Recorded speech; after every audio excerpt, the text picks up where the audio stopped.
Segment of Bridge Street is sponsored by St. Joseph's Health Cardiovascular Institute. Boy, it can really be difficult sometimes to get your kids involved in the meal-making process, especially if they're picky eaters. That's right. I am definitely excited to talk about this. It can be tough to figure out how to plan meals and what to make. Heart Healthy Academy owner Andrea Atchison and her son Ethan are here to bust some of the questions by sharing their tips on improving meal prep with your kids. So, Andrea, what can you tell us? What tips do you have for planning meals with your kids? Oh my God, I could talk for hours because I've been through this, and it sounds like we just met today, and you have a 7-year-old, and Tim, you have kids as well, so I'm sure you can remember this, but I don't know about you. In my house, a lot of times there's a lot of struggles, and at the dinner time table, it can be fights and battles, and I'm just kind of over that. So I found some ways that are not like rocket science here that Ethan and my other son Nicholas, who's not here, can use to try to just make things a little bit more pleasant. Yeah, I don't know about you, but like when I grew up, it was kind of like, you know, you're going to eat what I put on the table or else. Kind of an old school thought process. But I find that empowering your kids and letting them have some choices also helps, you know, raise them as good humans as well. Oh, what is Ethan? First of all, what's your favorite food? Steak. You really like steak?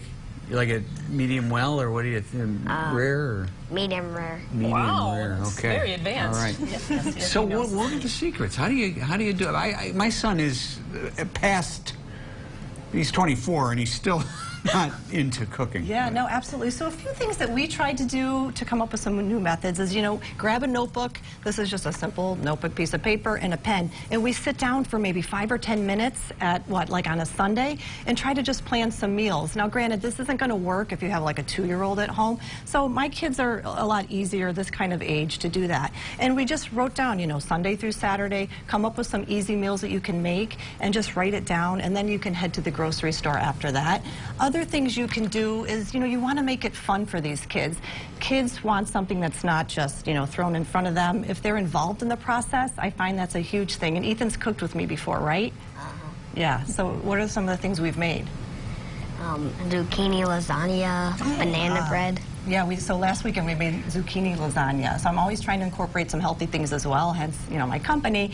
And that's always hard to do with kids, to throw vegetables on a plate. So getting them involved, Ethan finds that it's way more exciting to help me prep the food and cook it, and then of course eat it at the end if he's involved. Okay. Now, I love some of these cookbooks that you brought here, and that's got to play toward the, you know, making it fun. It does. So only one of these is That's a great idea. Santa brought one of them, but then we went to the library and we found, oh my God, there's a huge rack of cookbooks for the kids, all different ages. And which one that we found today that Tim just said? Star Wars. The Star Wars book. So if you open that, I don't even know who the characters are, but it's a lot of fun for them to get involved, to cook. You know, Ethan comes to the store with me, Nicholas too, and I task them out and I say, hey, can you go over there and get some tomatoes and, you know, 2 cucumbers, for example. He walks over because he's allowed to do that, and I'm right over here, and I go get the avocados and the lettuce or whatnot, you know. So they help out a lot, and it saves time for me too. And it keeps them involved. It does. So do you have a recipe or two that are go-tos for you, and ones that you think would also apply if I have a picky eater at home? Yeah, so, you know, and I don't know about you, but my kids are in sports now, so that's another issue, you know, a different segment about time management. So sometimes we come up with the same things every week where it's like, okay, we're going to do Taco Tuesdays. Okay. And maybe we're going to use turkey meat to be a little bit healthier than ground beef. We love to do that. Ground chicken, ground turkey, tacos, simple, roll it in a burrito. Easy. You can add, you know, the kids can add lettuce, tomato, whatever they want to put inside. They love putting the cheese inside. Other things for picky eaters, you know, pasta, no-brainer. Yeah. Yep. Pasta on Wednesday night. You know, I think I did put it on Wednesday night. Pizzas, make your own pizzas. Not every meal has to be, you know, kids are hands-on due to time, but just picking and choosing your battles in the kitchen, and again, just getting them involved, I think, is something huge. And keeping your planning short, because you can't sit there with my kids' age or yours and do an hour of planning. Right. Not going to happen. Yep. And I would think starting early, young, is a key too. Exactly, because if you start them when they're 15, they're going to be going to college in a few years and say, I don't know what I'm doing, and hence those are the kids, no offense, that eat ramen or ramen every day, you know? And so my kids are going to be eating sushi, right? Sushi from scratch. Medium rare steak. And medium rare steaks in the dorm room. Exactly, so we start them early. So how are you with dessert? Like, do you allow dessert? When do you feel balance? Like, I know balance is key. How do you feel about that? Yeah, you know, you're right. Balance is key. Our house is not a perfect food house, is it? As much as I want to be a strict vegan sometimes, and I'm not, I'm very, you know, I try to do healthy eating. It's hard, though, with the kids. So do we have a pint of ice cream in the freezer? We do, I'll admit. Mint chocolate chip, because they love it.